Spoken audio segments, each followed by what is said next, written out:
హల్లెలూయా.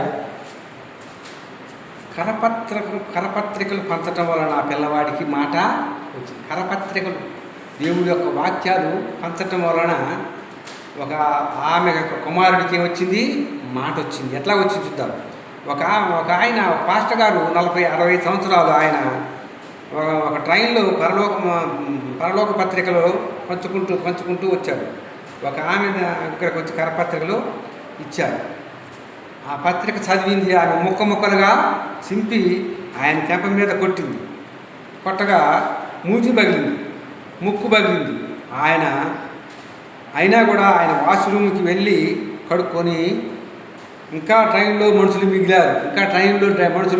మిగిలారు అని మరలా పత్రికలు ఇస్తూ వస్తున్నాడు. ఆ పాస్టర్ గారిని కొట్టడానికి మళ్ళా చేయెత్తింది.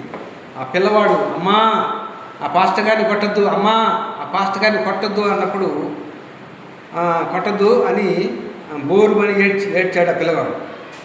ఏడ్చినప్పుడు వెంటనే బోరుమని ఏడ్చింది. ఆ యొక్క వెంటనే ఆమె పాస్టర్ గారు కాలు పట్టుకొని ఏడ్చింది. అయ్యా, నా పిల్లగాడు పుట్టినప్పటి నుంచి మోగవాడు, మిమ్మల్ని కొడుతూ ఉంటే ఆ దేవాది దేవుడే ఆయన దర్శించి ఆయనతో మాట్లాడారు కనుక కొట్టొద్దు అన్నప్పుడు నన్ను క్షమించు అని చెప్పి ఆ పాస్టర్ గారి కాలు పట్టుకున్నట్టుగా మనము చూస్తున్నాం. ఈ లోకంలో మోగవాడికి కూడా కరపత్రిక ద్వారా మాట వచ్చింది. ఆమె సంతోషానికి అవధులు లేదు. కనుక ఈ లోకంలో దేవుని యొక్క కరపత్రికలు పంచడం ఎంతో ధన్యత. అంటే కొద్ది మాటలు ముగిస్తారు. క్రిస్టఫర్ 820 యూట్యూబ్ ఛానల్ సబ్స్క్రైబ్ చేసుకొని అనేక మంది లైక్ చేయవలసిందిగా కోరుతున్నాను.